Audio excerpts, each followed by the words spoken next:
All right, so welcome to this evening's talk by me, Nigel Hicks, a professional photographer based in Devon in southwest England. Tonight we're going to talk about the power of the wide-angle lens. Because I see a lot of people when they come on my courses using wide-angle lenses and not really using them in the most effective ways. Generally using them simply to get more stuff into the picture, which usually ends up making the subject of the picture smaller and lets in more clutter and distractions, which ends up making the picture much weaker. So that's obviously not a desirable thing. We need to use a wide angle lens to actually really make the pictures look even better than the scene does, if at all possible. So that's what I'm going to talk to you about this evening, to try and give you some idea of the techniques needed to actually make the most of the wide angle lens, and also sort of the reasons about when and why you would use a wide angle lens as well. So let me sort of get started straight away on this. And first of all, sorry about it's very boring initially, a couple of lists. This is the first one. First of all, let's just define what a wide angle lens is. I'm sure most of you are very familiar with it already, but let's just give this little definition. Firstly, a wide angle lens is one that has a focal length, that is a focusing distance behind the lens, that is less than that of a standard lens. Standard lens being one that's has a focal length of 45 to 55 millimeters and gives an angle of view which is roughly equivalent to the central vision of a human eye. So that the lens will see the world in pretty much the same way as the central vision of our eye does, if you manage to keep it in a stationary position. By contrast, a telephoto lens is one that has a focal length longer than a standard lens. So anything more than about 55 millimeters would be termed as a telephoto lens. Now, with a wide angle lens, I was going to talk about, having a short focal length means that it will have a wider angle of view than a standard lens. And that causes a certain amount of distortion, which results in exaggeration of diagonals, various angles and so on, which is one of the main reasons for using a wide angle lens, is to get those exaggerated diagonals, as we'll come on to in a moment. So at the bottom, we just have a couple of, just as a guide here to show you what the horizontal field of view of different types of lenses is. So a standard 50 millimeter lens, its field of view is around about 40 degrees. That's the horizontal field of view. The vertical and the diagonal fields of view are a little bit different, but I thought I'd keep things simple by just giving you the horizontal view, 40 degrees on a 50 millimeter lens. If you were to go to a 24 millimeter lens, it would have a view of 84 degrees. If you looked at a zoom lens, a 16 to 35 mm lens, it would have an angle of view of 98 to 54 degrees. So at the 16 mm end, it would have a view of 98 degrees, and at the 35 mm end, it would have an angle of view of 54 degrees. And then just by comparison, a 100 millimeter telephoto lens would have an angle of view of just 20 degrees, or half that of a standard 50 millimeter. So greatly narrower view, which of course helps with the magnification of subjects when you're trying to look at things far away. Now these focal lengths and angles of view that I'm showing you are for lenses on a full frame sensor, on a camera with a full frame sensor. So if you've got a camera with a cropped sensor, then there is a magnification of all these, or in the case of angle of view, decreasing the angle of view, so that, say, if you're using a Canon lens with a cropped sensor, your 28 millimeter lens would have an angle of, would have a focal length, or would appear to have a focal length roughly equal to a 50 millimeter lens, and its angle of view would be not that different from the 50 millimeter lens when put onto a full frame sensor. So it's a slightly complicated calculation, and it does actually sort of muddy the water a little bit. But for the purposes of keeping things simple, I'm just keeping everything set to just how things are measured on a camera with a full frame sensor. Okay, so then when would you use, or why would you use a wide angle lens? I mean, this is rather a long list here. I actually just was randomly going through the ideas a day or two ago about why would you use and when would you use a wide angle lens. I came up with a list that just kept getting longer and longer. So I've tried to keep it to a list that is fairly digestible.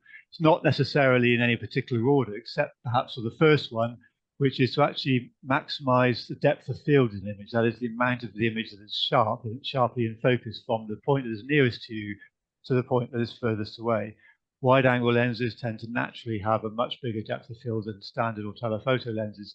So if you want to have an image where everything is sharp from right in front of right in front of you all the way to the horizon, say, then your choice of lens would really be a wide-angle lens, and then also with a lens aperture closed right down to very narrow. Now the next point is might seem a little bit contradictory in the face of what I've said a number of times once this evening and a number of times on my courses, and that is to fit more into the frame. I will often say to people, you don't use a wide-angle lens to fit more in the frame. I say that in order to sort of be a little bit definite and be absolutely clear, because most people, when they fit more in the frame, what they end up doing is making the subject too small, as I've already said, and introducing clutter and distraction and so on. But sometimes you need to fit more in the frame simply because your subject is so large that to get it in the picture, you've just got to use a wide-angle lens. And I'll give you a couple of examples of that in a moment. And then other reasons include wanting to include foreground, which helps to support the main subject, helps to lead the eye from the foreground to the main subject, to the image scene. Or, as I've already sort of intimated, the diagonals that you get with the wide-angle lens can be exaggerated to increase the sense of energy and movement. Obviously, if you're looking at a scene where there's plenty of movement going on, you take a still photo, and the resulting photo could be rather flat and lifeless and has lost that energy. If you use a wide-angle lens, you will exaggerate, or you can use it to exaggerate the diagonals, and that can help put back in this sense of energy and dynamism and movement. And so it helps to sort of correct for the loss of movement in what is otherwise a static image. Also exaggerating the diagonals to give the illusion of 3 dimensions. You can have diagonal lines leading from what you might call the front of the image into the scene. And so giving you this sense of 3 dimensions, again, helping to overcome what is a big problem, of course, in photography is that you've lost your 3 dimensions. You end up with just this 2-dimensional a single plane image. And having diagonals in your image, coordinated diagonals, that is, of course, not chaotic ones, will help to give the illusion of 3 dimensions. And we'll see examples of that in a moment. And again, exaggerate diagonals that help to lead the eye to the main subject. And that can be, again, diagonals that are doing both this and giving the illusion of 3 dimensions, helping to lead the eye from the front of the image, you might say, into the scene and coming to rest on your photo's main subject.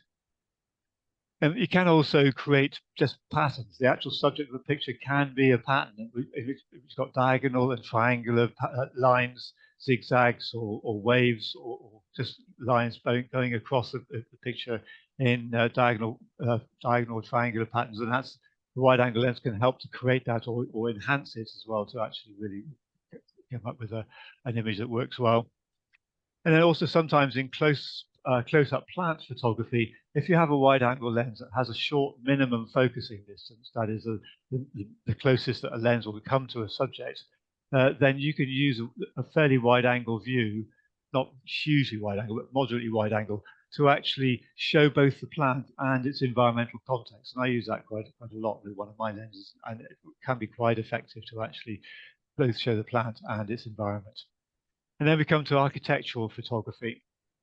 It can be used to fit in a big building, big, usually a tall building, and we want to show it with its perpendicular lines absolutely correct. So your perpendicular parallel lines are actually perpendicular and parallel, and so you end up with a correct architectural shot. The problem with this is that to do that, you have to keep the camera absolutely straight, and you end up with the building in the top half of the picture and an empty space in the bottom half of the picture. And so an empty space becomes foreground. So you've got to have a really interesting foreground, and I'll be showing you that a little bit later on.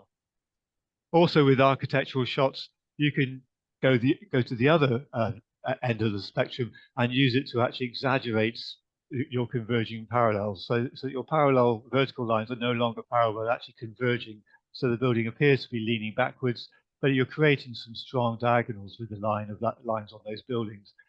and you can have can end up with some very dramatic, dynamic, energetic pictures of what is actually called a very stationary subject, which is a building, but it can be very energetic and very a lot of tension in those pictures. We'll show you those again in a little while as well.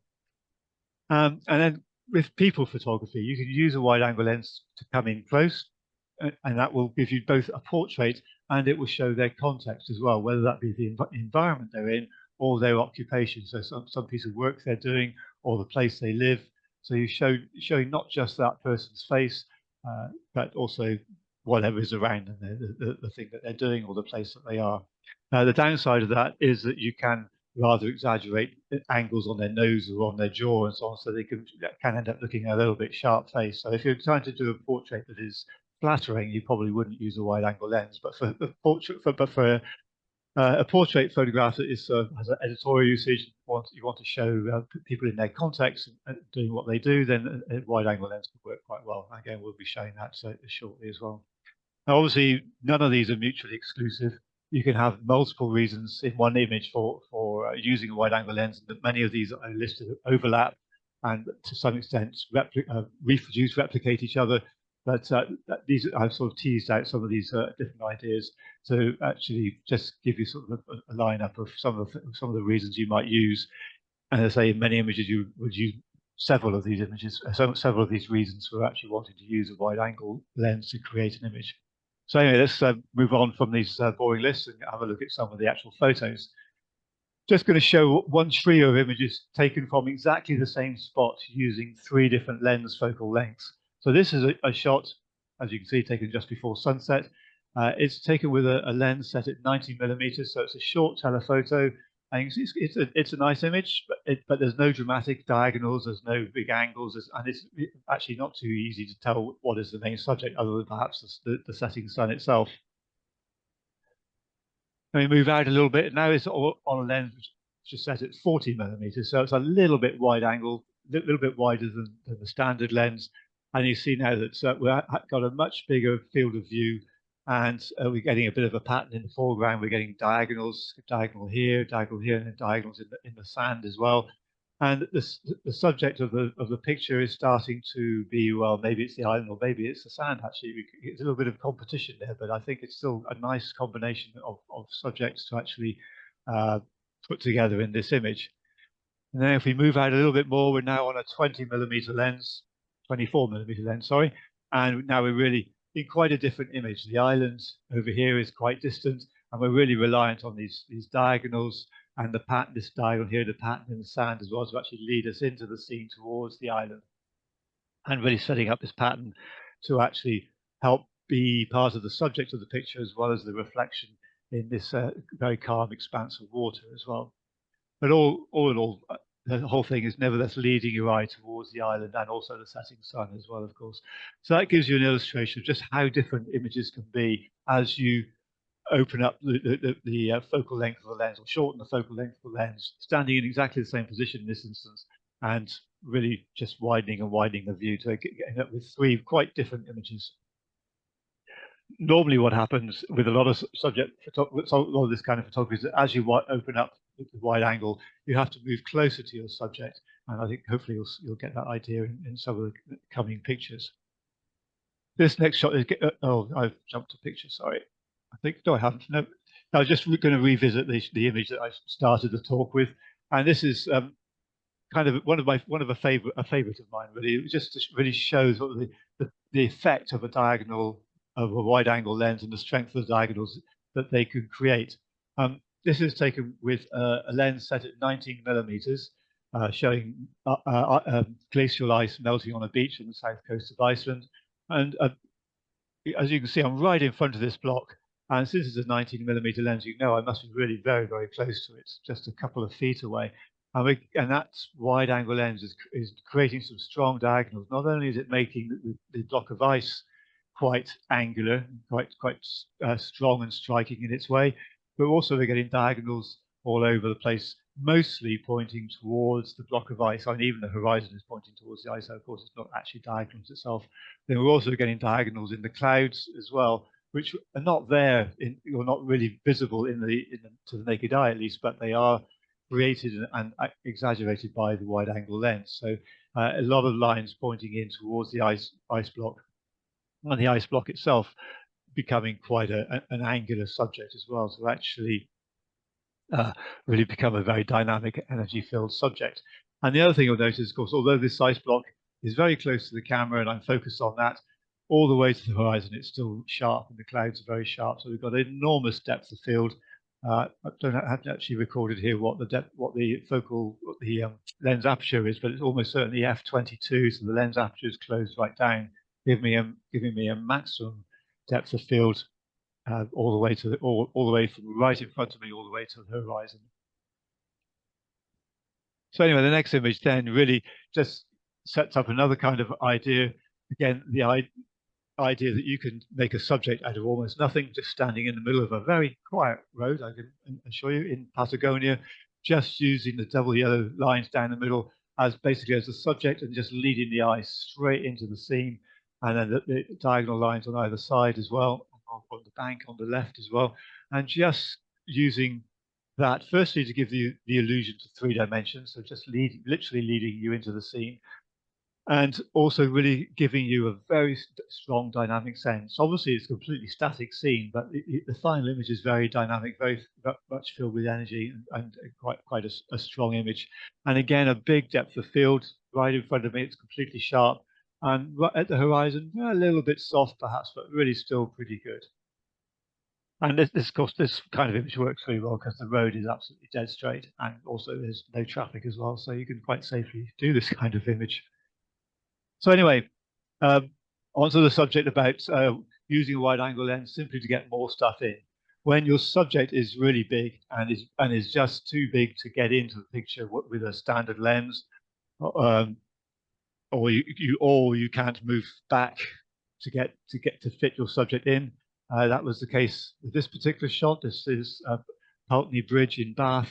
It's a quite a big scene, and standing beside the river to get a clear view, you really have to stand right beside the river. You can't move back because you get lost in trees, and so the view gets cut off. So this is taken with a 21mm lens, and it's just really just about capturing the whole thing. You could perhaps argue that I could cut off the right-hand part of the picture, partly to get rid of that shadow and partly to get rid of these slightly distracting people here. But essentially, you really need the whole width of this wide-angle lens's view to actually get the whole subject in, because really all of this is the main subject. I think perhaps the eye tends to go to the middle of the bridge, but it's all an important. Everything in the view is a critical part of the image, with the possible exception of this section on the far right here. Moving on to something also in Bath, again, very much the same sort of issue, same problem. It's a very famous view, but to actually be able to get that view, you've got to shoot very wide angle. This is 19mm, and you've got to shoot it at an angle in order to be able to capture and get it all in.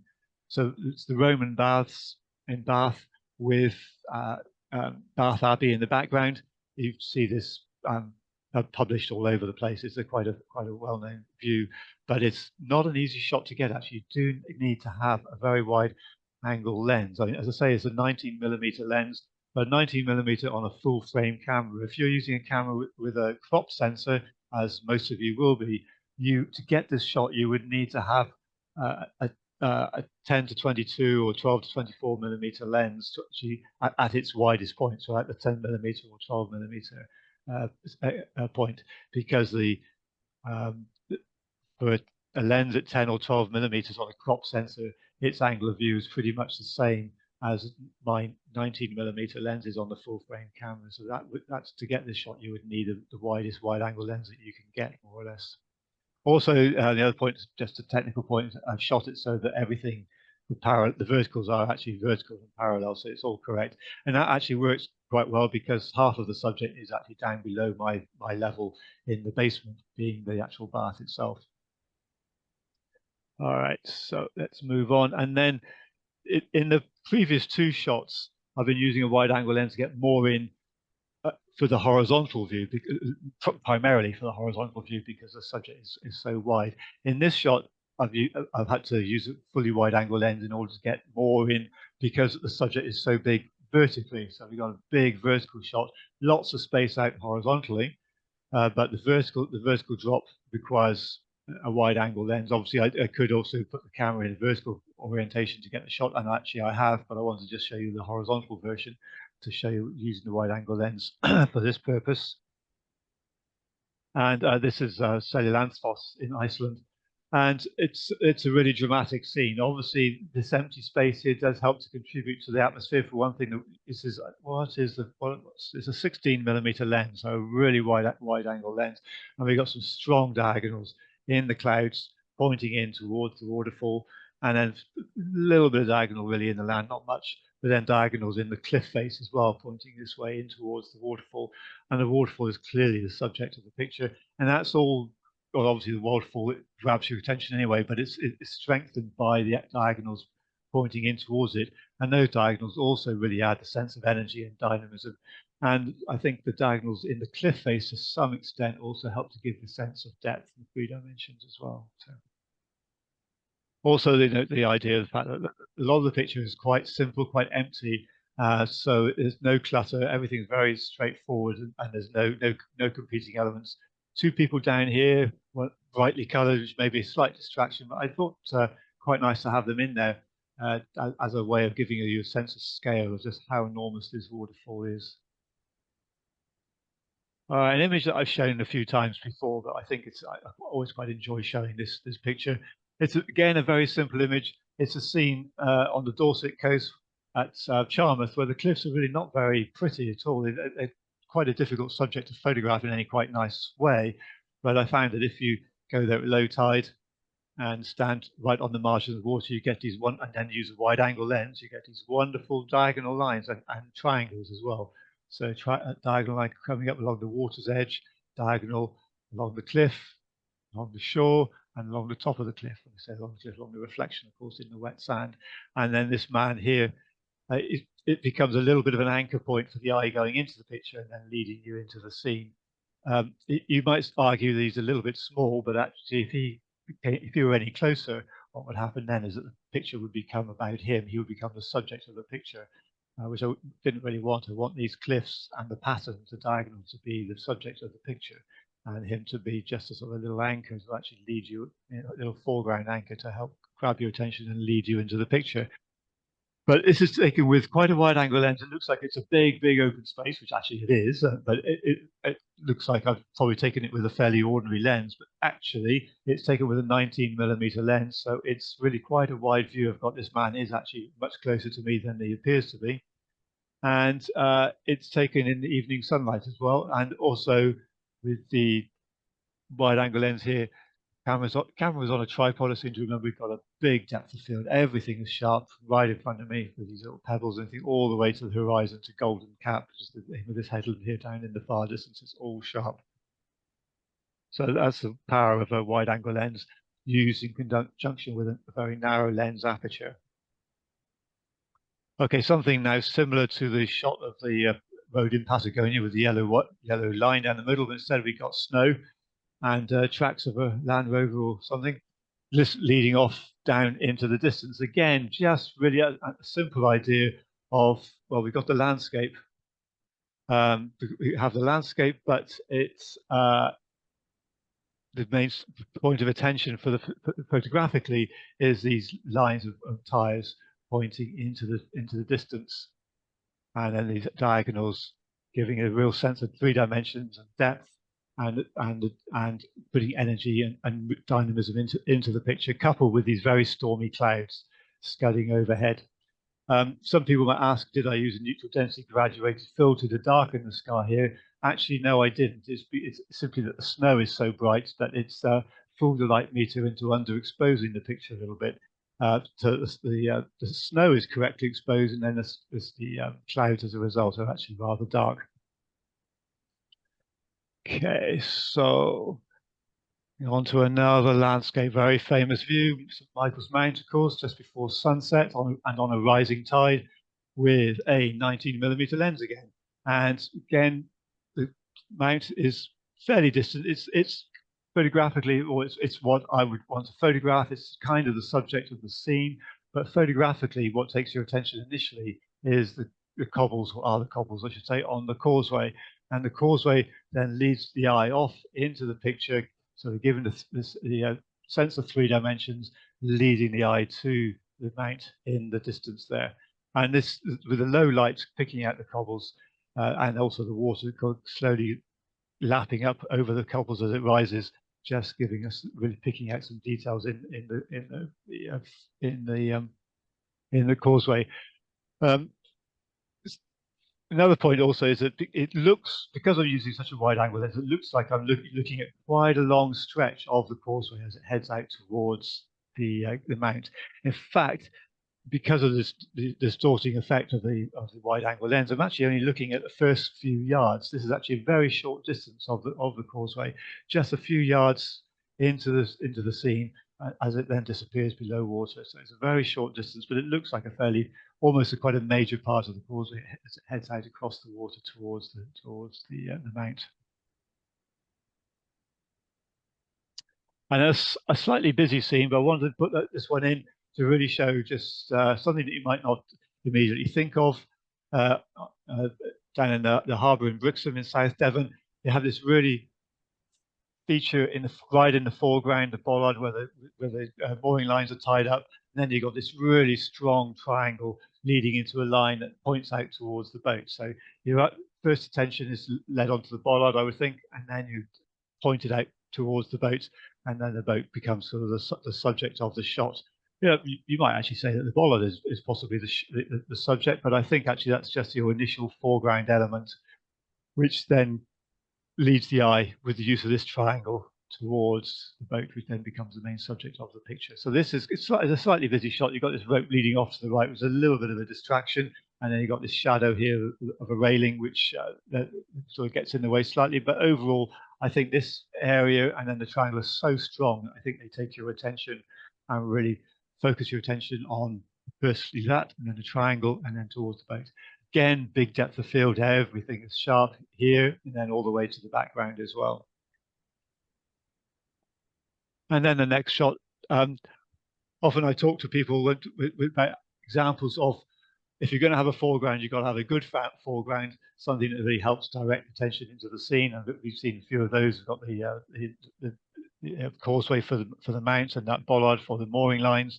And now the classic sort of one that I often mention is a triangular rock in the foreground, which points straight towards what would be the subject of the picture, just leading into the scene towards this hawthorn tree.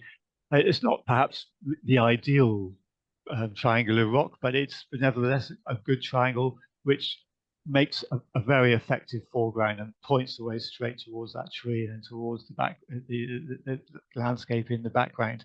So making sure that your attention is firstly on there and then towards the tree. Not much else distracting in terms of that scenery. It's mostly quite straightforward. You do have a few other boulders, but I think they're very secondary and don't really distract you a lot. The two main points of interest are this triangular rock and then the tree. Again, this is photographed with, yet again, a 19mm lens, so it's really making this triangle very strong. Again, this is, as with all these pictures, is taken with a camera on a full frame sensor, so 19mm on a full frame sensor is going to be equivalent to around about 12mm on a cropped sensor, so you need to get the widest angle lenses that are generally available and affordable for use for this kind of photography. Something a little bit different. It's again foreground rocks, but two rocks. This is one here is a little bit distracting, but it doesn't point towards the cliff quite so strongly. So it's not quite such a strong image, but nevertheless, these rocks do form quite a nice foreground element, and then lead the eye towards the cliffs in the background.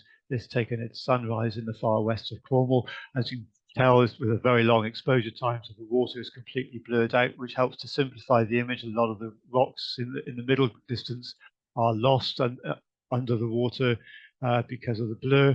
We've just got these couple of rocks here, or these two rocks certainly, and perhaps that one there, and then this little foreground one, which is a little bit annoying, but then pointing the way towards the cliffs in the background.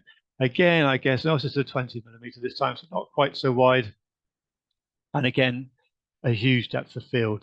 Everything here is sharp all the way to the horizon. It's a completely sharp image. So the benefit really of using a wide angle lens with the lens aperture closed right down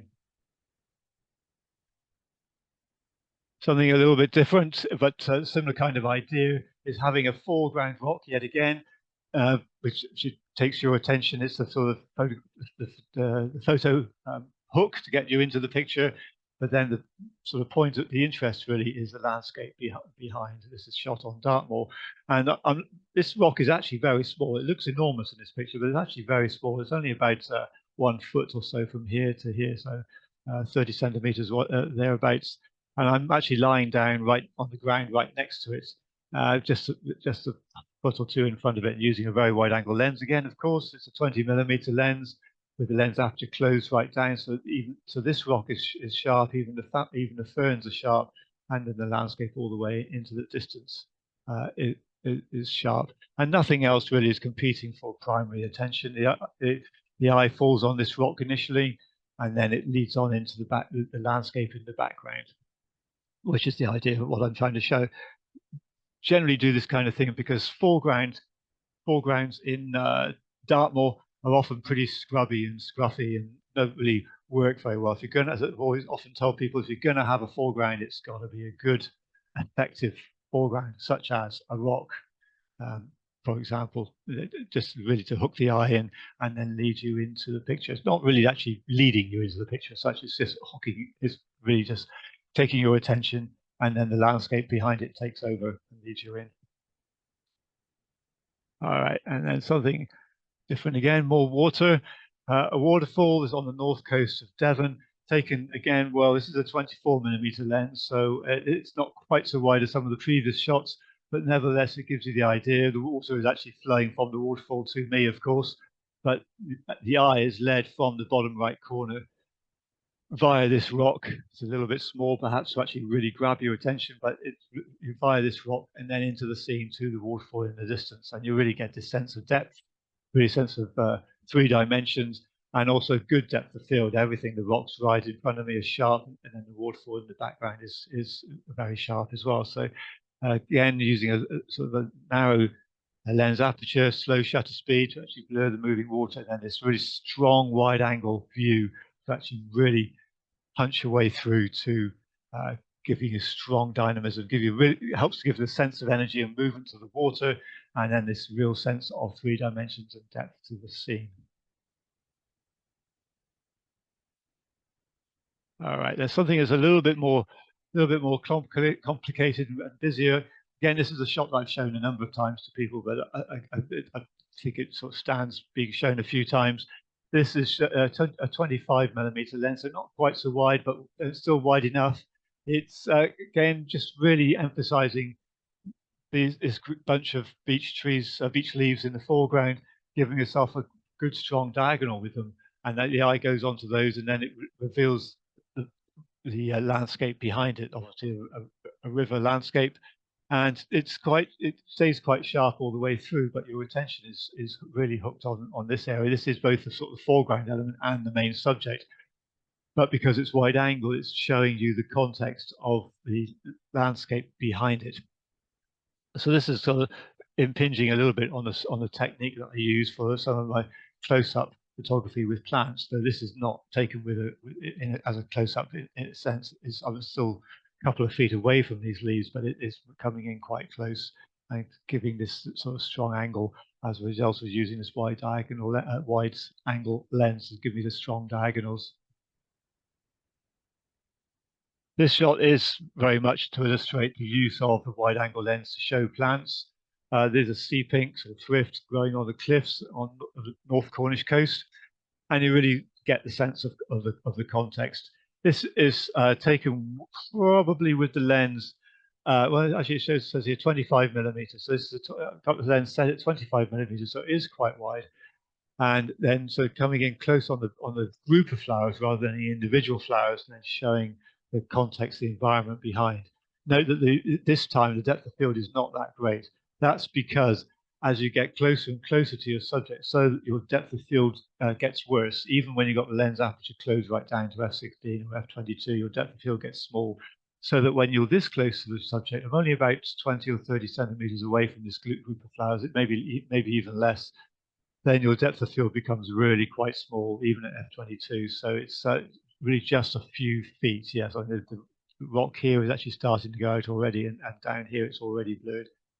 But it's not really giving me any strong diagonals in this picture. But what it is doing is, I say, using this as a bit of nature photography to show the plant, and then showing its environmental context, the kind of environment that it lives in. The next picture is a similar kind of idea, but with something that has been dead for a very long time. A large ammonite fossil on the beach at Lyme Regis. I had to lie down to get this shot. I'm using a wide-angle lens of 19mm, so coming very close to it, shooting across the top. It's not quite as close to, I'm not quite as close to it there as I was to those sea pinks in the previous picture. So I've managed to retain a bit more depth of field, so see it's reasonably sharp all the way out to here.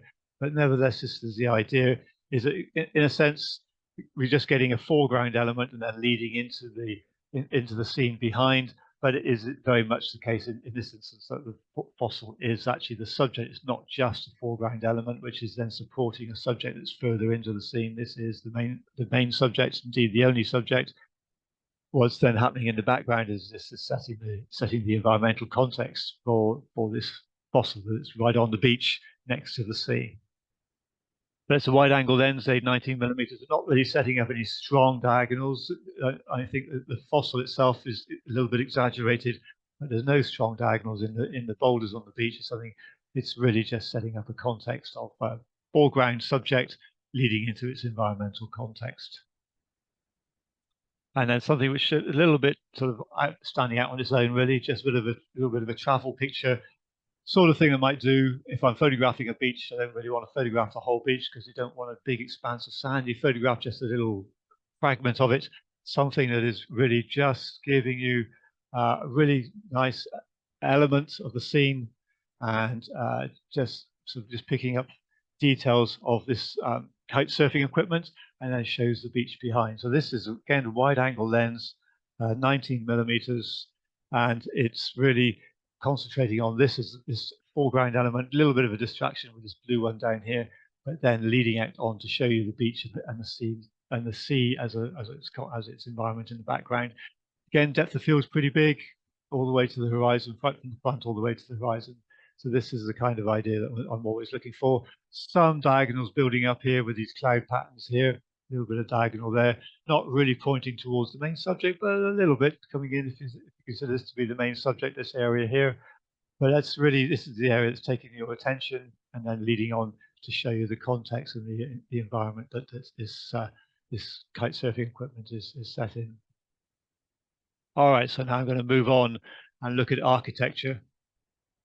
Finish with landscape and nature photography. We're going to look at architecture, and this is what I meant by using a wide-angle lens to shoot a tall building with its in what you might call the architecturally correct way. That is, with its verticals actually vertical and parallel to each other, so the building really is standing up straight and looks. It's a sort of picture that would please an architect to have their building represented in the right sort of way and absolutely vertical.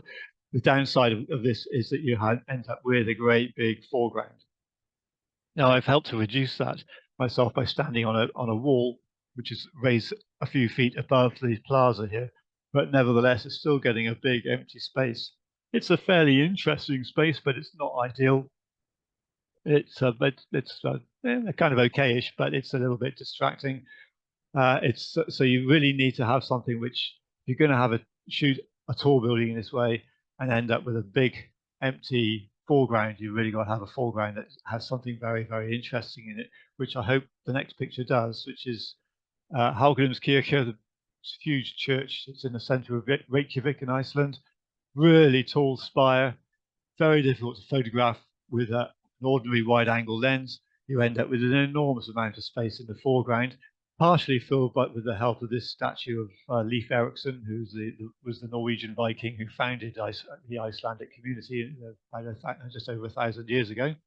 But most of it is this plaza, which hopefully is a reasonably interesting one. We have this nice line of tiles leading towards the tower, and then various other lines which unfortunately don't really lead towards the tower, but which nevertheless set up a nice pattern. here over on the right-hand side, we do have sort of parallel lines converging towards the tower, which helps to direct the attention. This just over on the left just sort of forms a sort of fairly pleasing foreground element, which helps to overcome the problem of having this enormous amount of foreground space when you've got a building in the top half of the shot that you're trying to get nice and vertically. Now, if you have a shot where you've got a lot of really ugly tarmac in that lower foreground, one thing you can do is what I've done here is fill it with something dynamic and colorful, which hides most of the, either hides or distracts away from the rather ugly tarmac. So here, this shot in the center of Exeter at dusk, I waited for a bus to go by and use a slow shutter speed to actually blur that bus. So it's really given us quite a strong dynamic sense, really real sense of movement and energy, and it's hidden most of the ugly tarmac that's in the fore to middle ground. I've still got some down here in the foreground, but most of your attention is drawn to the bus and then to the building behind and above it. And the building is photographed in the correct architectural style. The verticals are actually vertical and parallel, so the building is fine. And we've managed to hide most of the rather ugly foreground tarmac. Well, the obvious thing to do, of course, if you're actually ever going to use this picture, is to crop out most of that remaining tarmac at the bottom of the shot, and has actually been done a couple of times, and in one instance, taking the cover of a magazine. So that's what you would do is in that instance is just crop it and get rid of it. All right, so another idea, very simple sort of shot. The buildings are not particularly exciting in themselves, but you've got a nice sort of setup here. Again, let's just taken at dusk, this time in Cork in Southern Ireland. And really, again, we've got a big empty plaza in the lower half of the picture while we've got the buildings shot in nicely vertical. And we've managed to make the foreground fairly interesting by having the bike rack here. I'm not really interested in the bikes as such. I'm just looking for an interesting shape and pattern that can form, take your attention, grab the viewer's attention, just lead them into the picture lead it into the shot to show you the urban scene, the downtown urban scene. So that's just these bikes and the bike rack are really just a hook, photographic hook to lead you into the shot and distract away from the rather monotonous scene of this this plaza stroke pavement in the foreground here. Now, on the other hand, you can go to the other way and just embrace the leaning aspects of building photography, embrace the converging parallels, and really make use of them to create some dynamic and energy-filled pictures. So this is the Washington Monument. Anybody who's ever been to Washington and tried to photograph the Washington Monument will know just how difficult it is to get a good shot that shows the spire of the monument being actually vertical and so on, because it is so tall and so narrow that it's really hard to photograph it in a way that shows it vertical without actually getting a whole load of other stuff in the shot, because you have to back up so far to actually get it vertical. So I kind of gave up trying and decided just to come in close, go to the other extreme, come in really close and just get it really leaning at quite a strong angle and end up with something very diagonal and very dynamic, and just incorporate the flags as a secondary element curving around at its base. Not much other clutter, just some stormy skies around it. This was photographed in January, so the weather was changing every couple of minutes. The light was moving around a lot.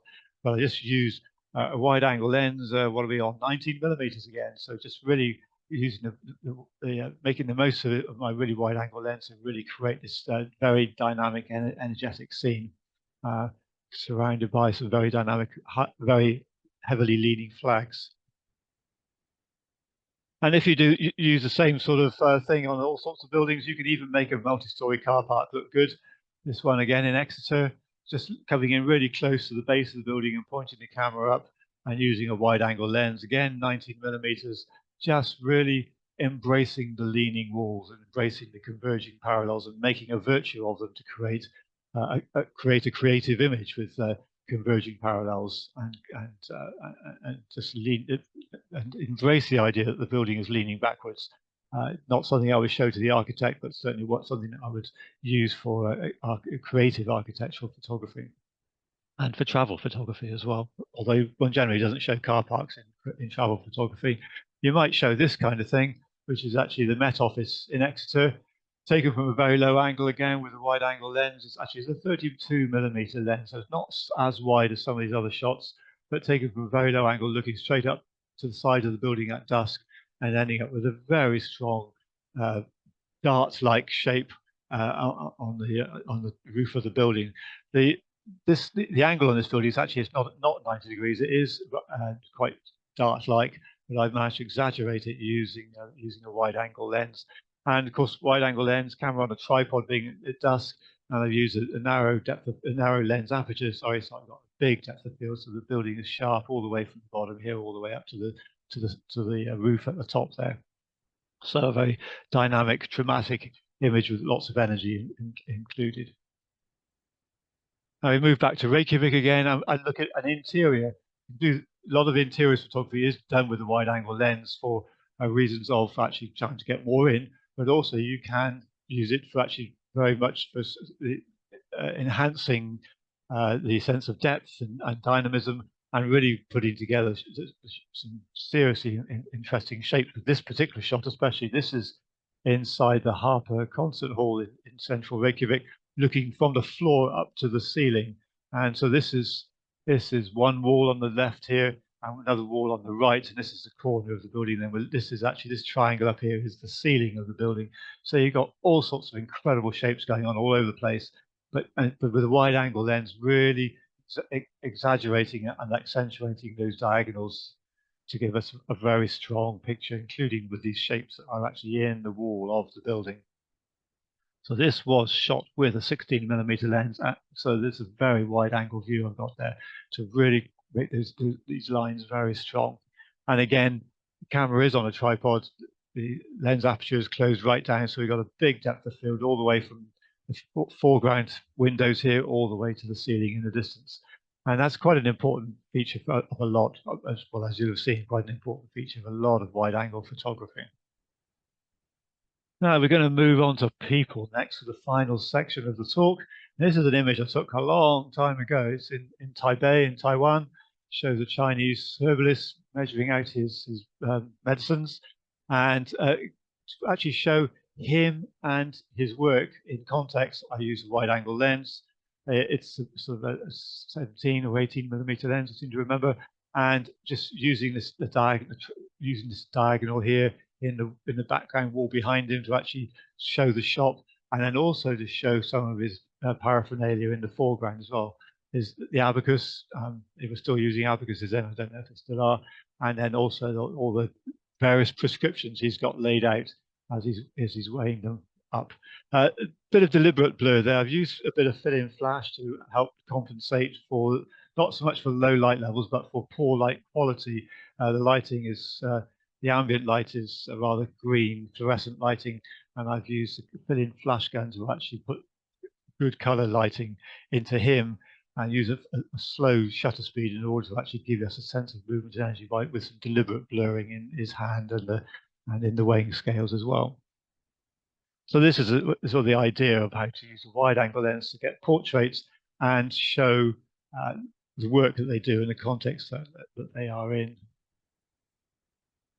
And a similar kind of thing with a grape picker in South Devon during the autumn harvest, taken from a very low angle. This is actually with a 28mm lens on a full frame sensor, of course. Again, with fill-in flash, the sky is very white, and I've used a flash just to put some light into his face. Otherwise, he'd be very, very dark against that bright white sky.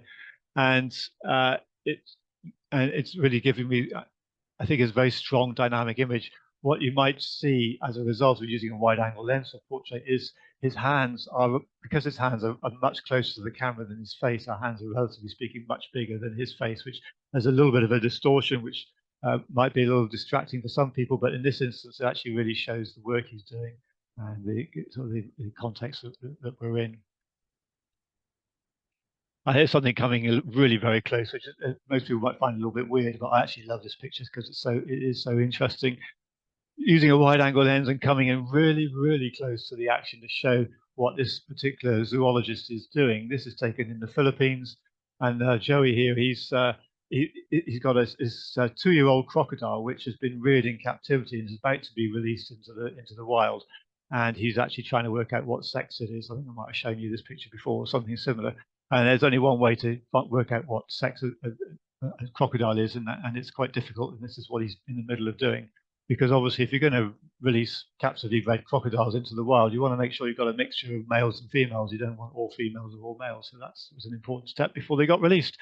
Anyway, so it's coming in really wide, really close to me with a wide-angle lens, and it is well 19 millimeters, and just showing A, the work he's doing, B, who it is, and then the scene around him. So a lovely plastic tablecloth with some flowers, and the poor old crocodile on his back, not really enjoying things very much, but he will. But it's all for the good. And again, another thing to show about wide-angle lens. Again, his hands are much closer to the camera than his face, so they are, relatively speaking, much larger than they should be relative to his face. But it's just, again, a small price to pay for getting a really important image that shows this work going on in the Philippines to try and save this particular crocodile from extinction. Okay, there's something you might find a little odd. This is a little bit of reportage. Well, there's a previous shot was reportage too, but there's a reportage taken of an agricultural show in East Devon, just coming in close to people, and this instance quite low as well, and just taking a quick snap with a wide-angle lens. It's a 20 millimeter. They look back at me like I'm some kind of alien, but that's okay. I don't mind. I get the view I want of these farmers who have won some great prizes with their beautiful sheep, and it's a wide-angle shot in order to get the whole scene in and get the background in to show the context of the environment, what's going on, and also to have the depth of field. So not only is this man sharp, but all the way through to these people behind him as well. There's not really any need to have this man in the background sharp. He's a little bit of a distraction, but nevertheless, it's nice to have the background fairly clear so we can see exactly what's going on, and to really give the context of an agricultural show. And another sort of shot which shows a ferry on actually at Tidmouth. It doesn't look like a particularly wide-angle lens or wide-angle shot, except for this man on the right here, where you can see you've got a bit of distortion. It's quite a strong angle on him. The boat itself doesn't look particularly distorted with wide-angle view, but it is taken. It's 21 millimeters, and I've got down quite low in order to really show the boat, and also to make it more about the boat than it is about the people. The people are part of the scene, part of the boat, and the boat is there, and the people are part of the boat as well. So that was what I was trying to show. Just quite a nice little scene, and also again wide-angle lens giving us showing us easily the whole boat plus most of the reflection, and then the context of everything in the background being quite sharp, really showing us the scene that we are, so giving us a real sense of 3 dimensions of depth to the scene. And then something rather different. Here, I'm not really homing in on any one particular person or even a group of people, just really on the whole scene. So this is more social commentary kind of shot taken on the subway in Shanghai. Really wanted to show the general scene about how the Shanghai subway works and how subways in the Far East generally work, and sort of the scenes of people boarding and leaving it, and the way the stations are set up with the writing on the platform, and the train always arrives at the doors line up exactly with the writing on the platform. And this is what I wanted to show. Really, it's just really very much a changeover scene and the way the subway works. But I've used, nevertheless, trying to put in lots of energy with the diagonals. Sorry, I didn't mean to do that. With the diagonals in the line of the platform and the overhead as well, and the line of the train as well. The people actually are quite secondary to the shot as such, although of course as a group and as a crowd they're essential to showing the liveliness and the general energy of the place. And then finally, the final image. This is partly a shot taken with a wide-angle lens with 19 millimeters. It's partly a case of using a wide-angle lens simply in order to get more in, because I wanted to get the whole of him in, and the bales of reeds he's using. You might guess this is a thatcher at work, and I had to use a very wide-angle lens to get all that in, because we're standing up on the scaffolding with him, and there's really nowhere to retreat to. It's like really sort of pushed up against the back of the scaffold, the end of the scaffolding. and to get everything that he was doing in, had to really use a very wide-angle lens. Okay, we've got some space on the right here, but to actually get his work in, him and his work in, I actually used quite a wide-angle lens to really get it working and get it sorted. And also because I'm quite close to him, using wide-angle lens, narrow lens aperture to get a big depth of field, which is so that his hand is sharp all the way through to the reeds in the background, and actually also most of the background in the village is sharp as well. And of course, he's completely sharp. And again, as you'll see, his hand is much closer to the camera than his face, so his hand is, relatively speaking, much larger than it ought to be. So this is part of the distortion you get with this kind of portrait photography, but it doesn't worry me too much. This is the kind of portrait photography I like to do, showing people in action doing what they do, the kind of work that they do in the environment they live in, and that's what I'm trying to achieve. Again, diagonals as well, also coming in here and then in this way and in this way to give me the sense of dimension, sense of 3 dimensions, I should say, and depth to the picture, and also putting a sense of energy and dynamism, and also actually all along the back, this man's back, the Thatcher's back, and his chest as well. Some diagonal lines giving us quite a dynamic feel and sense of energy to it. So that really is sort of a brief whistle-stop tour of all these sort of different ways that you might use a wide-angle lens. Final thing is just my usual thing, but to remind you about some of the books. Also, the courses, the spring courses are finished. There's just one summer course coming up, which is unusual for me to do a summer course, but the RHS Rosemore has got me doing a summer garden photography course on the 22nd of July. So if you want to sign up to do some summer garden photography, that would be quite a great one. We actually get to spend some, we start in the afternoon and go on into the evening after the garden is closed. So you get to have this beautiful garden all to ourselves, which is just wonderful. No other visitors getting in the way. The autumn courses kick off on 16th of September with South Devon Coast photography at Bigbury, and they're followed by autumn garden photography, some wildlife photography, and then Dartmoor in autumn. As I already mentioned, there's the usual books on the websites and in shops.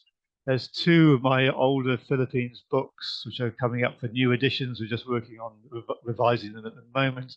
And there may well be a new edition of Beautiful Cornwall, which is this book here, of course, coming up next year as well, because we're starting to run pretty low on numbers of this book.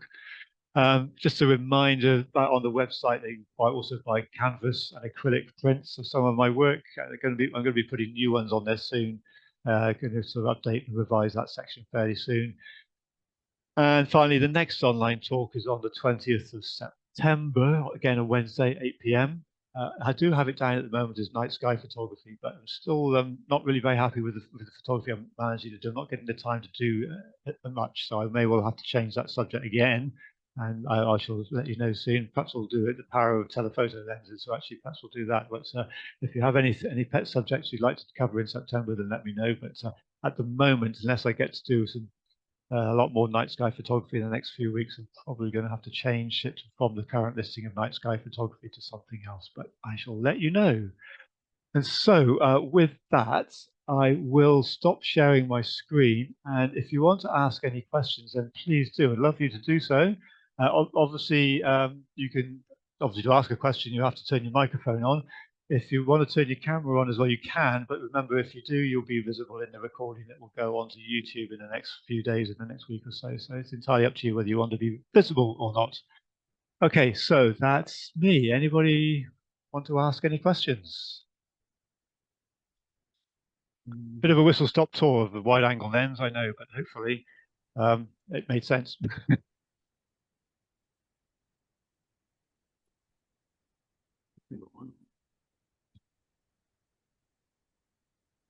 Anybody got a question?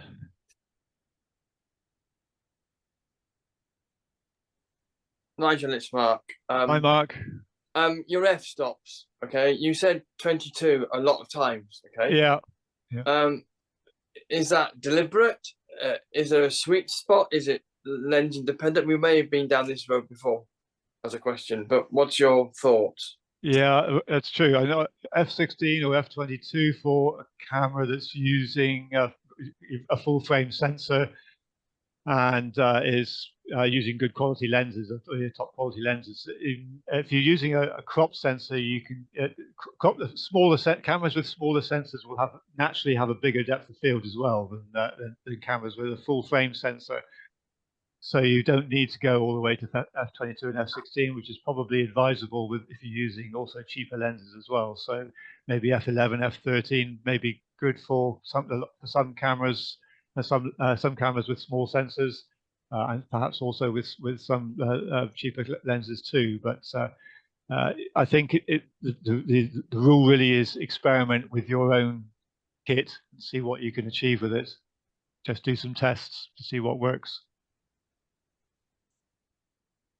Well, thank you, mate. That was awesome. Yeah, perfect. Yeah. Okay, great. Anybody else? I don't think of anything.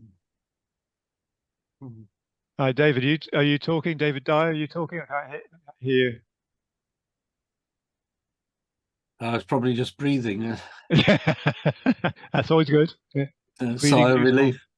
I think you covered everything, Nigel, to be honest. To come up with a question. Right. I'm too thorough. That's the trouble. Okay, well, if nobody wants to add anything or make a comment or ask a question, then I'm going to wind it up. Is that okay? So, yeah. Okay. All right. Well, okay. Hello. Yeah, that's awesome, Nigel.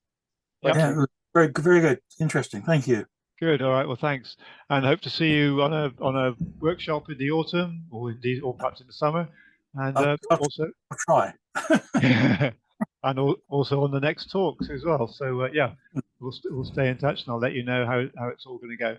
Thank you so much for coming along this evening, and we'll see you again soon, either in person or online. Thank you very much. Bye. Thanks, Nigel. Bye. Thank you, Nigel. Bye. Bye. Thank you, Nigel.